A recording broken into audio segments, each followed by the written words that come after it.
Fan चल रहा है।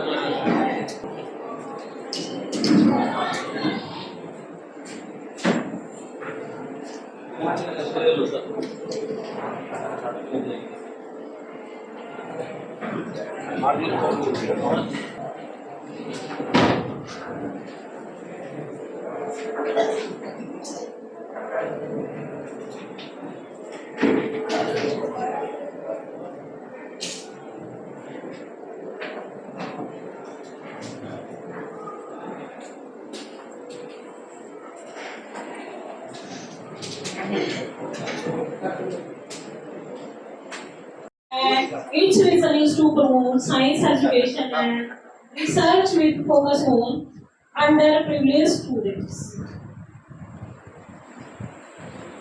I am among those who think that science has great BTech in computer science and engineering from IIT Kanpur. You authored the book Mathematics for Learning Physics and number theory for Olympiad for the preparation of RMO, INMO and IMO. Mr. Vikas Kumar, you did Masters, MPhil, PhD from Delhi University. You are a gold medal 20 years in the field of education. You achieved success by guiding students in mathematics for school studies, mathematics Olympiad, and various entrance examinations like JEE, Mains, JEE Advanced, etc. Mr. Karambir Kumar, you did BTech in civil engineering from teachers over here and persons from media, uh, press of Karnal, and my dear students. So today really is a very auspicious day, and credit goes to this school that our society for creating a difference is going to make some kind of difference today. You will see later on what kind of difference we are going to make. तो सबसे पहले तो आपका धन्यवाद करना चाहता हूँ specially principal ma'am का कि आपने हमें यहाँ पे अपॉर्चुनिटी दी कि यहाँ पर हम अपने व्यूज़ अपने थॉट्स को शेयर करें। और सेमिनार शुरू करने से पहले मैं NHPC का विशेष धन्यवाद देना चाहूँगा। आपने सुना है बच्चों NHPC का नाम? यहाँ देखिए लिखा हुआ है national hydro electric power corporation, which is one of the biggest and best companies of India that produces electricity from hydropower, है ना? So आप सोच सकते हैं कि जिसके बारे में हम लोग बात करने जा रहे हैं, विज्ञान के बारे में, साइंस के बारे में, कैसे साइंस एक रिवोल्यूशन से कम नहीं है। और यहाँ पे आप इस सेमिनार का क्रेडिट जिसको मैं NHPC को देना चाहता हूँ क्योंकि NHPC ने इसको स्पॉन्सर किया है और NHPC का बहुत ही महत्वपूर्ण योगदान है हमारे देश में जो इलेक्ट्रिसिटी प्रोड्यूस हो रहा है, खास तौर पे वैसी जगहों पे आप जाएं extremely difficult situation and areas in our country where we generally we are not able to think about how to send the electricity in the village which is located at thousands and thousands of feet above from the sea level. वहां पे NHPC electricity produce कर रही है और वही नहीं कम से कम हजारों लाखों गांवों तक और शहरों तक बिजली को पहुंचा रही है। तो ये जो ग्रीन इनिशिएटिव है उनका और खास तौर पे जो सोशल रिस्पॉन्सिबिलिटी वो साथ साथ करते रहते हैं, जो इस तरह के सेमिनार्स को के आयोजन में मदद करना और स्पॉन्सर करना, तो वो इनका एक काम है। तो उनको बहुत बहुत धन्यवाद। अब मैं सेमिनार को फॉर्मली शुरू करने जा रहा हूँ। सेमिनार शुरू करने से पहले जैसा मैम ने बताया अभी कि हम एक स्वयंसेवी संस्थान है ना, society for creating a difference, एक एनजीओ है जो कि आप जैसे बच्चों तक विज्ञान को किस तरीके से पहुंचाया जाए, विज्ञान के जो मल्टी डायमेंशनल एस्पेक्ट्स हैं उनको कैसे आपके टैलेंट के थ्रू, आपके करियर के थ्रू और आपको नॉलेज डिसेमिनेशन के थ्रू कैसे इसके जो डिफरेंट डायमेंशन से आयाम हैं उसको आप तक पहुंचाया जाए और कैसे इसको ट्रांसफॉर्म किया जाए आपके करियर में। तो इस पे हमारा बेसिक काम है और इसी को लेकर हम देश के अलग अलग शहरों में, अलग अलग गांवों में आप जैसे बच्चों तक पहुंचते हैं और हम थोड़ी देर के लिए ही, हो सकता है कि डे टू डे लाइफ में जो यहाँ पे आप क्लास करते हैं और साइंस की क्लास को आप अटेंड करते होंगे, तो I am sure that your teachers must have galvanized your mind with lot of different concepts of science, but what is our motive is to create some kind of spark in you for the science so that you pick science for your future, for your career perspective and do something difference in your life and make the difference in the society। ठीक है, तो इसको लेकर इस seminar को मैं शुरुआत करने जा रहा हूं। इस सेमिनार को आप ध्यान से सुनिएगा, बहुत ज्यादा समय के लिए नहीं है और इसलिए ध्यान से सुनना आप क्योंकि इसके बेसिस पे एक क्विज हम लोग कंडक्ट कराएंगे, है ना, और उस क्विज में जो बच्चा सही जवाब देगा उसको हम लोग फिर पुरस्कृत भी करेंगे, कुछ ना कुछ रिवॉर्ड भी देंगे। ऐसी बात नहीं है कि आप में टैलेंट नहीं है जो नहीं जवाब दे पाए, बट अगर आप अटेंटिव होकर इसको सुनेंगे तो डेफिनेटली आप जवाब दे पाएंगे। And let's see how we are going to make a difference in your life. So let us start this presentation, a brief presentation. Next slide, please. जैसा मैंने कहा कि science which is not less then a revolution, एक क्रांति से कम नहीं है। दिख रहा होगा ना आपको स्लाइड? यहाँ पे कितने बच्चे? 9 and 10 बेसिकली। ओके, ठीक है। तो विज्ञान तो आप लोग पढ़ ही रहे होंगे, साइंस के डिफरेंट एस्पेक्ट्स भी पढ़ रहे होंगे, फिजिक्स, केमिस्ट्री, बायोलॉजी। क्यों हम साइंस को एक रिवोल्यूशन से कम नहीं आंकते और क्यों कहते हैं कि science is not less then a revolution? उसका एक सीधा जीता जागता एग्जाम्पल है। अभी मैं 1000 साल 2000 साल पुरानी बात नहीं करूंगा क्योंकि आप पिछले 400-500 सालों को देखें तो साइंस का कंट्रीब्यूशन आपको सोसाइटी में नजर आता है और जिस तरीके से हमारी जो life, day to day life बढ़ रही है, टेक्नोलॉजी का कितना बड़ा कंट्रीब्यूशन है उसमें। आपने इलॉन मस्क का नाम सुना होगा, आजकल तो बहुत ही वैसे ही वो ट्विटर उनकी कंपनी है एक्स, जिसकी वजह से वो छाए रहते हैं, बट उनकी कंपनी ने एक डिवाइस बनाया, एक चिप बनाया है जो कि आर्टिफिशियल इंटेलिजेंस को आपके ब्रेन से कनेक्ट करती है। तो can you imagine a thing कि आप बैठे बैठे अगर आप सोचते हैं कि ये फैन चालू हो जाए, स्टार्ट हो जाए, या बिजली, ये लाइट जल जाए, if that you can do, that means your thinking is being transformed, is translating into the action. Exactly, the company has created a device which is made for the quadriplegic people which are differently abled, और उन्होंने इस link के सहायता से जो कि brain से connected होता है, इस चिप को, जिसको न्यूरल लिंक कहते हैं, जिसकी वजह से एक मेडिकल टेक्नोलॉजी में एक रिवोल्यूशन लाया है जो कि आने वाले समय में एक बहुत बड़ा वरदान, एक बूंद साबित होगा वैसे पेशेंट के लिए जो कि एक्सीडेंट की वजह से जिनकी मोटोर फंक्शंस हैं वो डैमेज हो जाती है और वो किसी काम के नहीं रहते। आपने स्टीफन हॉकिंग का नाम सुना होगा, who is considered as one of the best physicists or astrophysicist rather I should say of 21st century। वो भी क्वाड्रिप्लेजिक थे, वो भी डिफरेंटली एबल्ड थे, उनके मोटर फंक्शंस काम नहीं करते थे, हाथ पैर वो पैरालाइज थे, बट उनके ब्रेन में एक चिप लगा हुआ था जिसको आई ब्रेन के नाम से जाना जाता है, जिसके थ्रू वो जो भी सोचते थे तो ब्रेन वेव्स की मदद से जो भी वो सोच रहे हैं उसके स्क्रीन पे वो चीज ट्रांसलेट हो रही है। So that way you can see the contribution of science which is not less than the revolution. That's right. Please next slide. Next. Name of the scientist who went to on to become president of India. क्या बता सकते हैं ऐसे scientist का नाम जो कि बाद में भारत के राष्ट्रपति भी हुए? कौन बताएगा? या बताओ।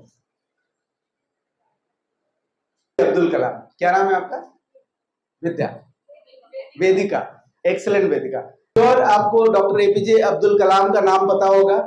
एपीजे अब्दुल कलाम का नाम कौन नहीं जानता। और अगर आप इनके लाइफ को थोड़ा इनके बारे में पढ़ें और जानें तो आपको पता लगेगा कि ये साइंटिस्ट कैसे बने और कितने हम्बल बैकग्राउंड से थे। जब आप जितने बड़े थे तो शायद अपनी फैमिली को सपोर्ट करने के लिए न्यूज़पेपर बेचा करते थे। और रामेश्वरम में जहां पे इनका जन्म हुआ वहां पे न्यूज़पेपर, आसमान में विमान को देखना, हवाई जहाज को देखना और पायलट बनने के सपने संयोजना, और उसके बाद पायलट तो नहीं बन पाए लेकिन ऐसी टेक्नोलॉजी का इजाद किया जिससे कि पूरा डिफेंस सेक्टर, इंडिया का जो डिफेंस टेक्नोलॉजी है, ऐसी ऐसी मिसाइलें इन्होंने बनाई जो कि रिवोल्यूशनरी था। हमारा डिफेंस टेक्नोलॉजी पूरी तरीके से रिवोल्यूशनाइज हो गया। तो हमें बहुत कुछ सीखने की जरूरत है। साइंटिस्ट कोई अलग इंसान नहीं होता, हमारे आपके जैसा इंसान होता है। और वो अलग इसलिए बन जाता है क्योंकि उनकी जो थिंकिंग है, उनका जो ऑब्जर्वेशन है, उनकी जो देखकर सोचने की जो क्षमता है वो अलग होती है, जिसकी वजह से जो माइक्रो ऑब्जर्वेशन है that becomes a kind of technology later in the life. So क्या बोला था इन्होंने, डॉक्टर एपीजे अब्दुल कलाम ने? सपने देखने को बोला था। और सपने दिन में ना देखें, सपने रात में ना देखें, सपने हमेशा देखते रहे, सोते जागते। सो he said dream is not that you see in sleep but dream is something that does not let you sleep। ऐसे सपने देखें जो आपको सोने ना दे। अब अगर साइंटिस्ट की बात करें तो एक और एग्जांपल है, ये थोड़ा शायद आपको मोटिवेट करेगा। Good teacher shapes a great mind. I am sure that you must be respecting your teachers, क्योंकि टीचर्स का एक बहुत ही अहम महत्वपूर्ण योगदान है छात्रों की लाइफ में। और स्टूडेंट्स की लाइफ में टीचर जितना मोटिवेट कर सकता है पेरेंट के बाद, उतना मेरे समझ से कोई भी नहीं कर सकता। और इसी कड़ी में एक मैं छोटा सा एग्जांपल देना चाहूंगा डॉक्टर अब्दुल समद का, जो कि he was a physicist and later on he became a Nobel laureate। he belonged to Pakistan and इनके जो शिक्षक थे, टीचर थे, वो इंडिया के थे और वो अनिलेंद्र गांगुली थे। और पार्टीशन से पहले आई एम श्योर कि वो टीचर रहे होंगे। और उनका इतना बड़ा इंपॉर्टेंस था, इतना बड़ा कंट्रीब्यूशन था इनकी लाइफ में कि उनकी वजह से इन्होंने मैथमेटिक्स सीखी और मैथमेटिक्स का इस्तेमाल फिजिक्स में किया और बाद में नोबेल लॉरिएट भी रहे। तो जब इनको नोबेल प्राइज मिला तो ये वापस आए, सीधा बंगाल आए गवर्नमेंट की परमिशन से और अपने टीचर के पास गए। और उनके शिक्षक टीचर अनिलेंद्र गांगुली जी डेथ बेड पे थे, मरने की कगार पे थे। और वो क्षण बहुत ही भावुक था, बहुत इमोशनल मोमेंट था उनके लिए। And he straight away took out his Nobel prize medal and just उन्होंने अपने टीचर के गले में पहना दिया और बोला, sir you, because of you and your love for mathematics that you instilled in me, I became a Nobel laureate. तो ये बहुत बड़ा एक आप कह सकते हैं कि टीचर के लिए रिवॉर्ड है कि उनका स्टूडेंट उनसे कहीं ज्यादा, एक टीचर ही एक ऐसा स्पीशीज है पूरे अर्थ पे जो अपने स्टूडेंट के सक्सेस से ज्यादा खुश होता है। So in that way I'm sure you must be respecting your teachers and you have all the zeal to do success in your life। अब जो साइंटिस्ट के कंट्रीब्यूशन है और साइंस के अलग आयाम है, फिजिक्स, केमिस्ट्री, मैथमेटिक्स, हमारे सामने कुछ ऐसे विद्वान हैं जो आपको मैथमेटिक्स के फील्ड में, क्षेत्र में कुछ ऐसे डिफरेंट बातों को शेयर करेंगे जिससे आपको लगेगा कि मैथमेटिक्स जो आप पढ़ रहे हैं और जो आपको पढ़ना चाहिए वो कितना डिफरेंट है और क्यों इंपॉर्टेंट है। तो इन शब्दों के साथ मैं अपनी वाणी को विराम दूंगा और अब मिस्टर माइंड कि कैसे उसको सॉल्व करें। Please raise your hand and let us discuss it. So first question, ये क्वेश्चंस बहुत सिंपल है, अगर आप सोचेंगे यू कैन डेफिनेटली ट्राई कि इसका आंसर कैसे arrive करें. So first question you can see on screen, 3 to the power 5001. अगर इसको 10 से डिवाइड करें तो उसका रिमाइंडर कितना आएगा? 3 to the power 5001. Anyone? How to compute it? I am not looking for answer. इस क्वेश्चन को आप कैसे अटेम्प्ट करोगे? Any idea? Please tell me. Okay, so just to give you some idea, this is a very big number, 3 to the power 5001. So suppose you take 3 to the power 4. कितना होता है 3 to the power 4? 81. अब 81 का square करो, further square करो, you will have to do it hundreds of time. So ये नंबर इतना बड़ा होगा कि इस क्लासरूम के फ्लोर पे आप लिखो तो भी इस नंबर को पूरे फ्लोर पे आप नहीं लिख पाओगे. सो अगर इसको आप एग्जैक्टली कंप्यूट करो ब्रूट फोर्स मेथड, कि आप कैलकुलेटर लेकर बैठ जाओ, even your calculator will fail, क्योंकि ये इतना बड़ा नंबर है कि कैलकुलेटर का यूज करके भी आप इसको सॉल्व नहीं कर सकते. Right? So how to solve it, इस पे मैं आऊंगा बाद में. Let us see next question. Faces को देखकर आई कैन मेक आउट कि मोस्टली आपको ये सारे क्वेश्चंस काफी डिफिकल्ट लग रहे हैं. राइट? एंड कैलकुलेशन करके, even by using calculator you can not do these questions. Right? But these are very simple and straight forward questions. अगर आप मैथमेटिक्स का एक ब्रांच है नंबर थ्योरी, अगर नंबर थ्योरी के कॉन्सेप्ट से आप फैमिलियर हो तो these are very straight forward questions. Each and every question करने में how much time you will take? अगर आप नंबर थ्योरी के कॉन्सेप्ट को जानते हो, less than 1 minute for each question. So what is number theory? Number theory कोई out of the world की चीज नहीं है. अभी जो आप 6th 7th 8th 9th 10th में नंबर्स के बारे में पढ़ते हो, right? Natural numbers, integers, rational numbers, irrational numbers, real numbers, उनकी प्रॉपर्टीज क्या है, अगर उसको आप थोड़ा डिटेल में पढ़ो, that is number theory, nothing else. Right? तो we will discuss it further. Next slide. Mathematics के फील्ड में आपके लिए इतनी सारी अपॉर्चुनिटीज है. एक एग्जांपल है गोल्ड बैच कंजेक्चर. आज से लगभग 300 इयर्स पहले एक मैथमेटिशियन थे गोल्ड बैच. उन्होंने एक दूसरे मैथमेटिशियन को लेटर लिखा. उस लेटर में उन्होंने एक कंजेक्चर किया. कंजेक्चर मीन्स अनुमान, गेस. गेस क्या था? Every even integer greater than 4 can be expressed as the sum of 2 odd primes.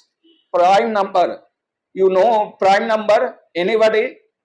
What is the definition of prime number? किसको बोलते हैं? बताओ.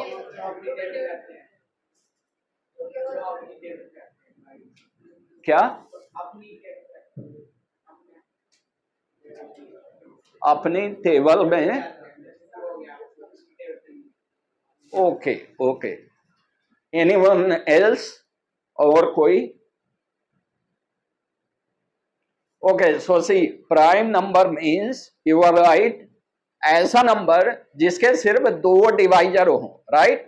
1 and the number itself. So this is the conjecture. Every when integer greater than 4 can be expressed as the sum of 2 odd primes. जैसे example you can see in the box. 6 is equal to 3 plus 3, 8 is equal to 3 plus 5, 10 is equal to 3 plus 7 or 5 plus 5, sum of 2 odd prime numbers. Right?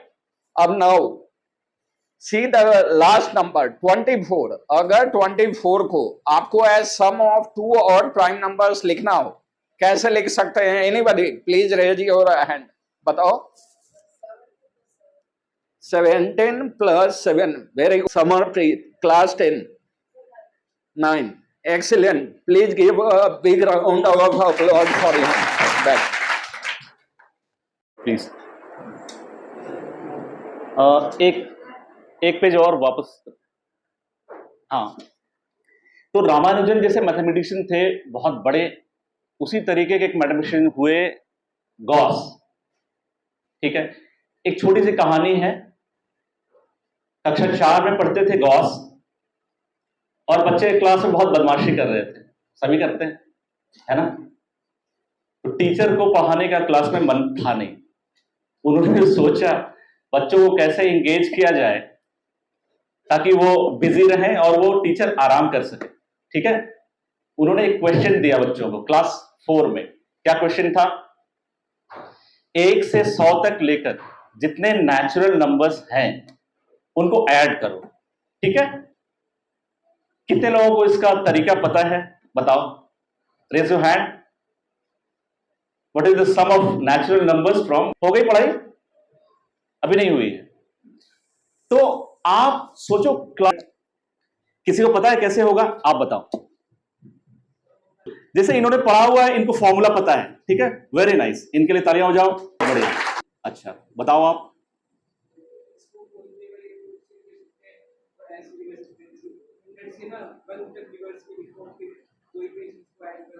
Very nice, very nice, बिल्कुल सही, बिल्कुल सही, तालियां हो जाओ।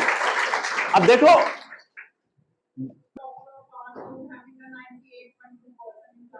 वाह, wonderful, wonderful. अब आप देखो, हमारे अंदर आपके बीच में बैठा हुआ है गॉस, आपके बीच में बैठा हुआ रामानुजन।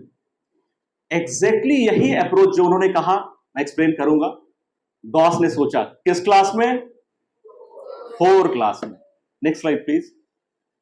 इन्होंने क्या कहा? देखो, आप 1 से 100 तक नंबर्स लिख दो इंक्रीजिंग ऑर्डर में। ठीक है, जैसे इन्होंने लिखा हुआ, देखो 1 प्लस, ये आप देखो, ये कॉलम जो है 1 2 3 ये 100 तक है। इसको रिवर्स करके लिखो वापस से, तो कहां शुरू होगा? 100 से कहां तक जाएगा? 1 तक। ठीक है, अब आप हर एक रो को ऐड करो। कितना हो रहा सम? 101, 101, 101। कितनी बार होगा ऐसा? 100 बार होगा, है ना। तो टोटल सम कितना आ गया? 100 इंटू 101, राइट। हमने कितनी बार लिखा सेम सम को? 2 बार। ठीक है, 2 बार लिखा ना। एक कॉलम ये है, दूसरा कॉलम ये है, उसको 2 से डिवाइड करेंगे। ठीक है, तो सम कितना आ गया हमारा? 100 इंटू 101/2, दैट इज 50-50। आपने 50-50 बिस्किट तो जरूर खाया होगा। ठीक है, अब देखो, तो देखो है क्या कि उन्होंने सोचा, राइट, और उन्होंने तुरंत आंसर नहीं किया था, उन्होंने थोड़ा समय लिया। टीचर को तो मजा था, वो बैठा हुआ है, ठीक है, टाइम पास हो रहा है उसका, बट गॉस ने आंसर किया। तो देखो, कहने का मतलब ये है, ये कहानी पता नहीं कितना सच है या झूठ है, बट इतना जरूर है कि मैथमेटिशियन बनते कैसे, जैसे इन्होंने कहा, इन्होंने आंसर दिया, तो ये भी गॉस हो सकते हैं। हम जो पढ़ाई करते हैं अपने क्लास में, हमारा सोचने का तरीका थोड़ा सा अलग होना चाहिए, है ना। जो हम पढ़ते हैं उसको हमें क्वेश्चन करना चाहिए, हम पढ़ क्या रहे हैं, क्यों हो रहा है ऐसा, है ना। तो एनालिटिकल थिंकिंग होनी चाहिए, तभी जाके और क्रिएटिव थिंकिंग होनी चाहिए, तभी हम पढ़ाई में या लाइफ में किसी भी फील्ड में जाके अच्छा कर सकते हैं। ठीक है, नेक्स्ट स्लाइड। अब जैसा सर लोगों ने बात की आपसे नंबर थ्योरी, ठीक है ना। अभी अब बताओ, मैथ्स में किसी का जरा सा भी इंटरेस्ट चेंज हुआ, थोड़ा सा बढ़ा, हल्का सा भी 1%, 0.01% भी, है ना, जरूर बढ़ा होगा। शर्मा रहे लोग, बता नहीं रहे। अब देखो, तो नंबर थ्योरी का यूज कहां पे है, तो मैं बिल्कुल प्रैक्टिकल बातें करता हूं आपसे। आपके घर में कभी ना कभी आपके पेरेंट्स को कॉल आती होगी, मैं यहां से बोल रहा हूं, इस बैंक से बोल रहा हूं, आपका ये ओटीपी क्या है, होता है ऐसा। और बहुत बार चीट भी होते हैं, आपने ओटीपी बता दिया, आपका बैंक अकाउंट बंद हो जाएगा, ऐसा कुछ और बताते हैं लोग। उसको सिक्योर करना जरूरी है नहीं है? बहुत जरूरी है। ठीक है, आप में से कितने लोगों का ईमेल अकाउंट है? बहुत जरूरी है, मेल जाती होगी, पेरेंट्स का ईमेल अकाउंट होगा, है ना। अब मान लो मैंने मेल जो है तुम्हारा हैक कर लिया। हैकिंग जानते हैं आप लोग? वाह वाह वाह, बहुत बढ़िया। वो होता कैसे है? हर जगह मैथमेटिक्स है ना। बैंकिंग हो गया, या मेल हो गया, ये व्हाट्सएप कॉल, वीडियो कॉल कितने लोगों ने किया हुआ है कभी ना कभी? हाथ खड़ा करो, शर्माओ नहीं। वाह, बहुत बढ़िया। वो जरूरत है ना आज हमारे लिए, कितना जरूरी है वो, है ना? अब देखो, उसमें आपने गौर किया है, उसमें लिखा रहता है this conversation is end to end encrypted. कितने लोगों ने गौर किया है? ऐसा लिखा आता है, ठीक है? इसका मतलब क्या है? ये जो वर्ड है एनक्रिप्शन, एक बहुत इंपॉर्टेंट टर्म है। तो आप देखो कहां कहां यूज नहीं होता। अभी इंडिया ने पाकिस्तान को रौंद दिया, ठीक है? कैसे रौंद दिया?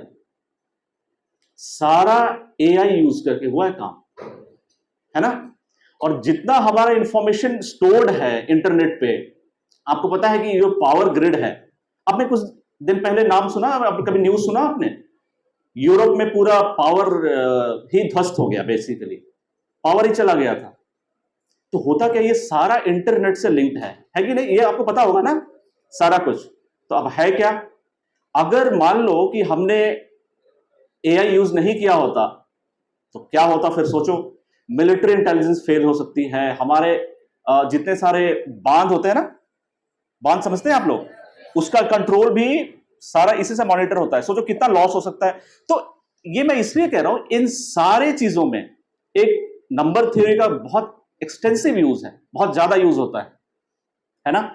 और बेसिकली करते कैसे हैं, वो टेक्निकल टर्म्स है, एनक्रिप्शन एंड डिक्रिप्शन। वो होता क्या है, तो डेटा को हम इस फॉर्मेट में चेंज कर लेते हैं ताकि उसको कोई रीड नहीं कर सके। कैसे करते हैं? एल्गोरिदम यूज करके करते हैं, है ना? एल्गोरिदम जानते हैं आप लोग, बाद में आप कंप्यूटर साइंस वगैरह पढ़ोगे, उसमें आप समझोगे। तो एल्गोरिदम यूज करते हैं। तो ये पर्टिकुलर ब्रांच ऑफ मैथमेटिक्स होती है जिसको बोलते हैं क्रिप्टोग्राफी, राइट? वो क्रिप्टोग्राफी क्या होती है, तो डेटा हम लोग सेव करने के लिए उसका फॉर्मेट चेंज करते हैं, that is called as encryption. जब हमें वापस से पढ़ना होता है तो क्या होता है, एक टर्म होता है डिक्रिप्शन, है ना? उसको हम चेंज करके ऐसे फॉर्मेट में लाते हैं ताकि हम रीड कर सकें, राइट? सो इसी के ऊपर हमने एक बुक भी लिखा हुआ है, ये है बुक, है ना? हम सबने मिलकर लिखा हुआ है, ये नंबर थ्योरी के ऊपर बुक है। तो आप साइंस पे इंटरेस्ट ले या आर्ट्स, कोई सा भी सब्जेक्ट हो, तो मैंने क्या कहा, उसमें क्रिएटिविटी होनी चाहिए, ओरिजिनल थिंकिंग होनी चाहिए, तभी आप उस चीज को अपने लाइफ में भी रेप्लिकेट कर सकते हैं, लाइफ में भी अप्लाई कर सकते हैं, ठीक है? तो इस बात के साथ मैं भी अपनी बात को विश्राम देता हूं, और इसके बाद हम एक छोटा सा क्विज कंडक्ट करेंगे, राइट? उसमें क्या होगा, जैसे क्वेश्चन हमने पूछा, आप हैंड रेज करोगे, हमने आपसे पूछा, जिनका सही जवाब होगा वो कृपया इधर आ जाएंगे, है ना? खड़े रहेंगे। फिर हमारे पास सर्टिफिकेट्स हैं, बुक्स हैं, कुछ प्राइजेस हैं, वो हम डिस्ट्रीब्यूट करेंगे। Okay, are you ready for this quiz? हाथ खड़ा करो, जोर से बोलो। Very nice, very nice. चलो next slide. Questions are very easy, right? और आपने अगर ध्यान से देखा है सारा प्रेजेंटेशन तो आप जवाब दे पाओगे, राइट? शुरू, चलो। पहला question, so which one of the $7 million problems has been solved? किसी ने ध्यान दिया था आपने क्लास में? क्लास तो नहीं था सर, बताओ।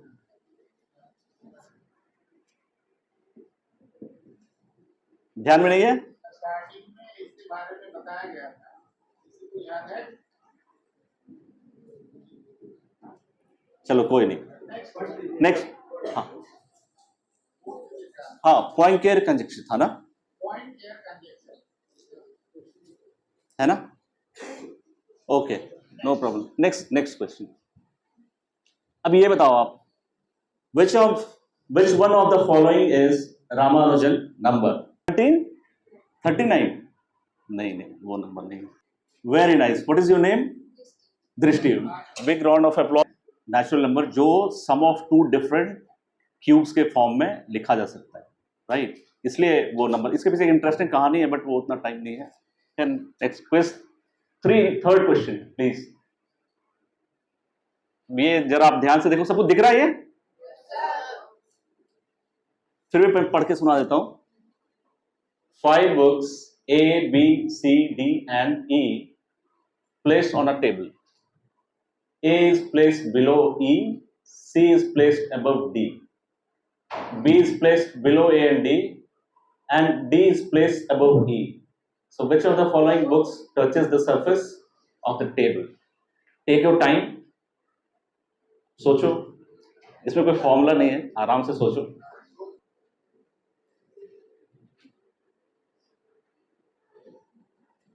यस, नहीं है ना?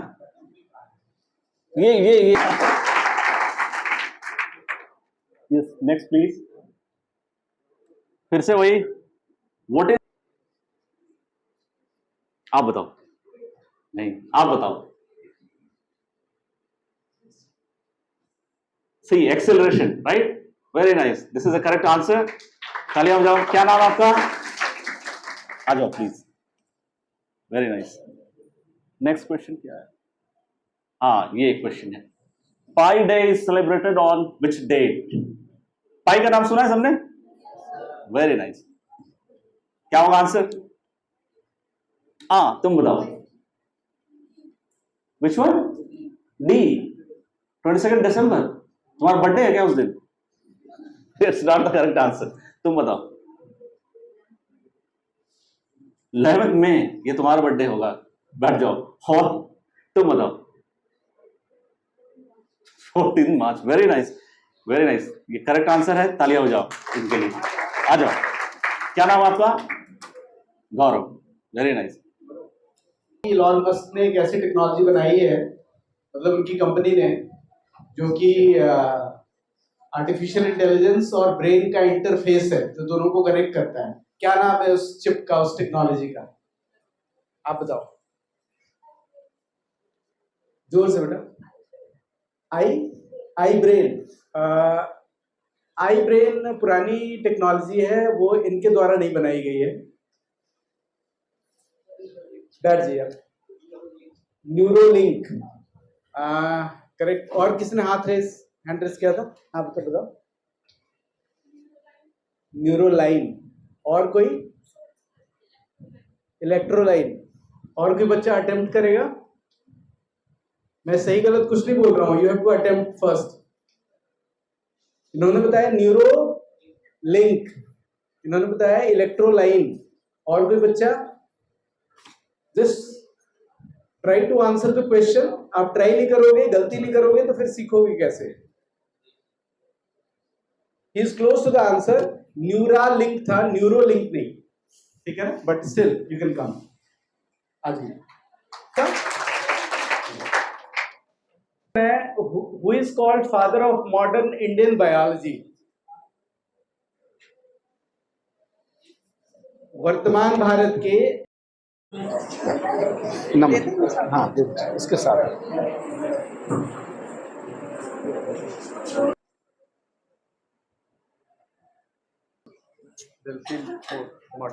एटलीस्ट आप इनका उत्साहवर्धन कर सकते हैं तालियों के द्वारा.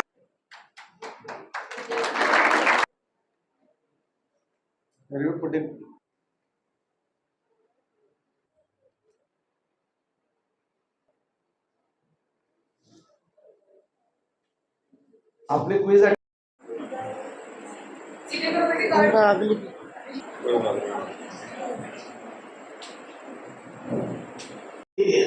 whether we are sitting or whether anywhere we are there, and our surrounding the science is there, but the students having a keen curiosity and interest, how we can get the knowledge about the science. कि बच्चे पढ़ते तो हैं, but उनको ये भी interest होना चाहिए कि साइंस क्या चीज है और how we can deal with the different phenomena. Even in our new education technology, they are also emphasized on the creative and innovative thinking. So this today's seminar, I think so, it is related with this. और बच्चों को ये बताने के लिए कि science का हमारी सोसाइटी में क्या रोल है, how science create a difference, और जो इसके पीछे जो एनजीओ है दैट इज NHPC, मैं उसका भी थैंकफुल करना चाहूंगी. और जो मेंबर्स हैं कैट टीम के, अभिषेक सर, विकास सर, अमित सर, और whose name I am not saying. Thanks everybody. In the end, I want to only say that the good things about the science is that it proves whether or not we believe in it. Thank you so much.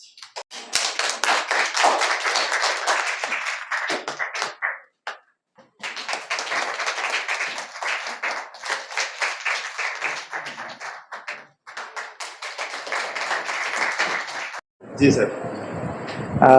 आज का seminar society for creating a difference जो कि Delhi based एक NGO है उसके द्वारा शहीद Udham Singh school इंद्री करनाल में किया गया और यह सेमिनार एनएचपीसी लिमिटेड के द्वारा स्पॉन्सर्ड था। उन्होंने इसको स्पॉन्सर किया था और ये सेमिनार बेसिकली विज्ञान और उसकी शिक्षा के संदर्भ में है किया गया, जिसकी वजह से हम पूरे देश में घूम घूम कर यह मैसेज देते हैं कि विज्ञान की पढ़ाई कितनी महत्वपूर्ण है, कितना ज़रूरी है और छात्रों के जीवन में यह कितना महत्वपूर्ण योगदान दे सकता है। आज का जो जीवन है वो जीवन शैली विज्ञान और टेक्नोलॉजी पे आधारित है और डे टू डे लाइफ में जो चेंजेस आ रहे हैं वो इस गति से आ रहे हैं जो कि एजुकेशन सिस्टम में भी ये गति उतनी ही महत्वपूर्ण रखती है और society for creating a difference की तरफ से हमारा यही हमारी ये कोशिश रहती है कि छात्रों के जीवन में विज्ञान को लेकर रुचि बनी रहे और जब तक रुचि नहीं रहेगी बच्चे इन डेप्थ पढ़ाई नहीं कर पाएंगे और जब तक इन डेप्थ पढ़ाई नहीं करेंगे जब तक टेक्नोलॉजी कोई नई विकसित नहीं हो पाएगी। तो ये जो थियोरेटिकल एस्पेक्ट है विज्ञान का वो बहुत ही ज़रूरी है, क्योंकि जब तक थियोरेटिकली साउंड नहीं होंगे प्रैक्टिकली वो नए टेक्नोलॉजी का डेवलपमेंट नहीं कर सकते। तो रिसर्च का जो फील्ड है वो आज के ब्राइट माइंड्स पे विशेष तौर पे आधारित है और जो स्कूल के जो छात्र हैं कहीं ना कहीं साइंस का जो एजुकेशन है वो इतना रूट लर्निंग पे आधारित है कि वो इतनी बोरियत महसूस करते हैं क्लास में, डेली क्लासरूम में, कि उनकी क्यूरियोसिटी ख़त्म हो जाती है। तो विज्ञान काफ़ी रोचक विषय है, ये बताना हमारा एक उत्तरदायित्व भी है और इस क्षेत्र में कैसे आगे बढ़ें, कैसे एक नई सोच के साथ चीज़ों को इसमें लाएं और जिसकी वजह से टेक्नोलॉजी आगे विकास हो। तो छात्र अपने करियर को कैसे बनाएं, विज्ञान के जो अलग अलग आयाम हैं, बेसिकली 3 जो सब्जेक्ट्स हैं फिज़िक्स, केमिस्ट्री और बायोलॉजी, उसकी बेसिक जानकारी के साथ कैसे अच्छे संस्थानों में पहुँचें, क्योंकि जो हम्बल स्टूडेंट्स हैं जिनका बैकग्राउंड बहुत अच्छा नहीं है वो कहीं ना कहीं अच्छे गाइडेंस ना मिलने की वजह से वो पीछे रह जाते हैं। तो हमारा ये भी उद्देश्य है कि बच्चों को तरह तरह के एग्ज़ाम्स के बारे में गाइड किया जाए, अपॉर्चुनिटीज़ के बारे में बताया जाए और इन अपॉर्चुनिटीज़ के साथ इनकी तैयारी कैसे की जाए, इन परीक्षाओं की तैयारी कैसे की जाए और परीक्षाओं की तैयारी के साथ इन संस्थानों में दाखिला लेने के लिए के पीछे जो चैलेंजेस हैं, जो स्टडी मटेरियल है, उसके डेवलपमेंट का काम भी हम करते हैं। तो हमारा मुख्य उद्देश्य ये भी है कि ऐसे जैसे IIT JEE एक बहुत ही महत्वपूर्ण एग्ज़ाम है, ओलंपियाड जिसके बारे में जनरली छात्र नहीं सोचते, तो इसकी तैयारी कैसे की जाए, कैसे छात्रवृत्ति ली जाए जो सरकारी तौर पे वो मिलती है और बच्चों को जानकारियाँ नहीं होती। तो जानकारियाँ मुहैया कराना यानी कि इंफॉर्मेशन गैप्स को फुलफ़िल करना और कॉम्पिटिटिव एग्ज़ाम्स के बारे में बताना, स्कॉलरशिप रिलेटेड एग्ज़ाम्स के बारे में बताना और ज़्यादा से ज़्यादा study material free of cost उनको मुहैया कराना। ये हमारा बेसिक उद्देश्य होता है जो आज के इस सेमिनार में छात्रों तक पहुंचाया गया और ज़्यादा से ज़्यादा स्कूल के छात्र हमसे कनेक्ट बना के रखें, जिसमें कि फ्री ऑफ कॉस्ट ये हर तरह के गाइडेंस को रियल टाइम बेसिस पे ले पाएँ। अगर किसी भी तरह का कन्फ्यूज़न है करियर को लेकर, किसी कॉन्सेप्ट को लेकर, किसी भी फील्ड में, चाहे वो फिज़िक्स हो, केमिस्ट्री हो, बायोलॉजी हो, तो उसको गाइड करना हमारा काम होता है। हमारा एक फेसबुक प्लेटफॉर्म भी है जिस पे कम से कम 20,000 से ज़्यादा छात्र जुड़े हुए हैं और उसमें ये छात्र अगर जुड़ते हैं तो हर तरह के सवाल उसमें हम डालते हैं डेली बेसिस पे, जिसमें कि वो ओलंपियाड के बारे में, IIT के बारे में, नीट के बारे में, इन सब एग्ज़ाम्स की तैयारी कर सकें और अच्छे से उसकी तैयारी करके बहुत सफलता प्राप्त करें। तो अभी तक हम 18 से 20 सेमिनार करा चुके हैं ऑल ओवर इंडिया में, जिसमें हमने कम से कम 15 से 16 स्टेट्स कवर किए। तो हरियाणा में हमने ऑलरेडी ये चौथा सेमिनार है हमारा, इसके अलावा कुरुक्षेत्र में हमने किया हुआ है और करनाल में इससे पहले भी हम सेमिनार कर चुके हैं। इस विद्यालय में पहली बार हम लोग आए। तो उसके लिए विद्यालय को भी बहुत बहुत धन्यवाद। और चूँकि ये सेमिनार NHPC स्पॉन्सर्ड था और तो ये विशेष एक आयोजन है हमारे लिए, क्योंकि ये NHPC के द्वारा ऑलरेडी स्पॉन्सरशिप दी गई है। और इससे पहले भी सेमिनार जो हम करते आए हैं दिल्ली में, उसकी कवरेज DD यानी कि दूरदर्शन ने किया हुआ है, और जिसमें वहाँ के सरकारी स्कूल के छात्रों ने बहुत जम के शिरकत की थी, और वहाँ पे हमने करियर गाइडेंस का एक बहुत अच्छा प्रोग्राम चलाया था। तो इसके अलावा हमने छत्तीसगढ़ में, मध्य प्रदेश में, उत्तर प्रदेश में, मणिपुर में, सुदूर क्षेत्रों में भी, हिमाचल प्रदेश में, अलग अलग राज्यों में हमने सेमिनार किया है। और सरकारी स्कूल के छात्रों के साथ वैसे छात्र छात्राएं जिनका बैकग्राउंड बहुत अच्छा नहीं है, पुअर हैं, और बहुत ज़्यादा छात्रवृत्ति नहीं है, सुविधाएं नहीं है, तो उनको मेन स्ट्रीम में लाने का काम मुख्य उद्देश्य हमारा ये रहा है। ग्रामीण परिवेश में जो बच्चे रहते हैं, जी। कहीं ना कहीं वो झिझक रहती है उनके अंदर, मैथ को लेकर के, विज्ञान को लेकर के, इसको लेकर के। बिल्कुल, ग्रामीण परिवेश के छात्रों में पोटेंशियल बहुत ज़्यादा है, लेकिन गाइडेंस की भारी कमी है। और आज के इस परिवेश में ख़ास तौर पे जो मॉडर्न टाइम है, जिसमें कि कहीं ना कहीं ग्रामीण क्षेत्र के बच्चे अपने आप को पिछड़ा हुआ महसूस करते हैं, तो टैलेंट की वजह से पिछड़ा हुआ महसूस तो ज़रूर करते हैं, लेकिन उनमें मादे की कोई कमी नहीं है। तो अगर उनको एक विशेष प्लेटफॉर्म दे दिया जाए, सपोज़ कीजिए हमारा फेसबुक, उसी से अगर वो जुड़ जाते हैं, तो कम से कम 90% जो प्रॉब्लम्स है वो सॉल्व हो जाता है। और आपको पता ही है कि गांव-गांव तक आज टेक्नोलॉजी पहुंची हुई है, सभी के हाथ में एंड्रॉयड मोबाइल फ़ोन होता है। तो ये एक ज़रिया है जिससे कि वो हमें आउटरीच कर सकते हैं। और अभी तक कई गाँव में हम लोगों ने सेमिनार को किया है। अभी कुछ दिन पहले हम लोग बिहार में थे, वहाँ वैशाली ज़िले में हम लोगों ने ग्रामीण परिवेश में बिल्कुल ऐसे गाँव में सेमिनार किया जहाँ पे रिटायर्ड शिक्षक थे, और वो छोटा-मोटा एक कार्यशाला वैसे उन्होंने आयोजन किया हुआ था, और वहाँ पे पहुँच के कम से कम 100 से 150 छात्रों को हमने इकट्ठा किया, और वहाँ पे ऐसे छात्रों को सेलेक्ट किया जो कि वाकई बहुत टैलेंटेड थे, बट उनको इन्फॉर्मेशन ही नहीं थी कि अच्छा IIT भी कोई चीज़ होती है, कोई इस तरह का एग्ज़ाम भी है जहाँ पे कि हम लोग इसकी तैयारी कर सकते हैं।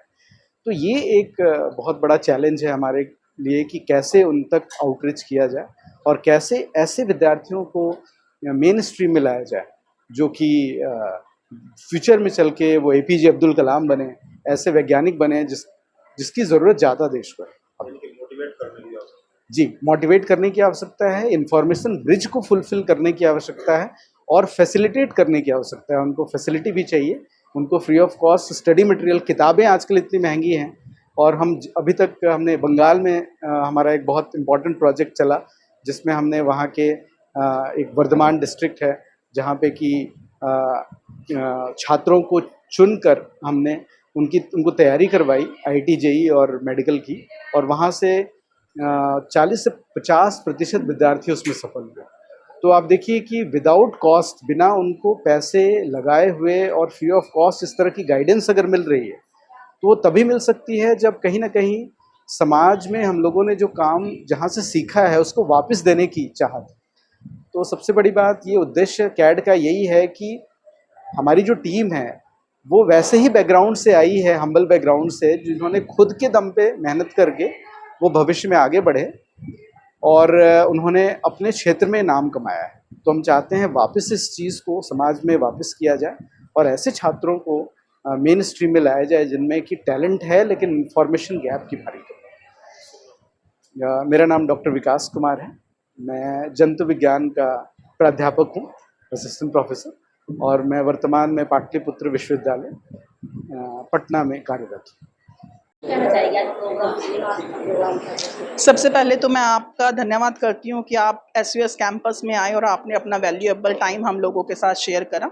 आज शहीद Udham Singh senior secondary school में एक CAD creating a difference in the society launched by one of the NGO, that is a NHPC, that is a hydroelectricity power plant के थ्रू एक हमने सेमिनार स्कूल में कंडक्ट करा था। और उस सेमिनार में जो हमारी टीम आई हुई थी, CAD टीम, उसमें मिस्टर अभिषेक सर, मिस्टर पवन सर और उनके को मेंबर्स थे, जिन्होंने बच्चों को बताया कि हम साइंस से सोसाइटी में कैसे डिफरेंस क्रिएट कर सकते हैं, और उन्होंने बच्चों के साथ बहुत सारी ट्रिक्स भी शेयर करी जिससे वो अपनी स्टडी को इजी बना सके। उन्होंने इन बिटवीन जो भी सेशन डिलीवर करा था, उस सेशन के बीच में से ही बच्चों के लिए एक क्विज ऑर्गेनाइज कराया to creating the interest among the students, और बहुत सारे बच्चों ने, अप्रॉक्सीमेटली 10 to 15 बच्चों ने वो क्विज को हैंडल किया, और उसमें एक्साइटेड प्राइजेस उन्होंने बच्चों के लिए रखे थे जिससे बच्चे मोटिवेट हो सकें। That's it.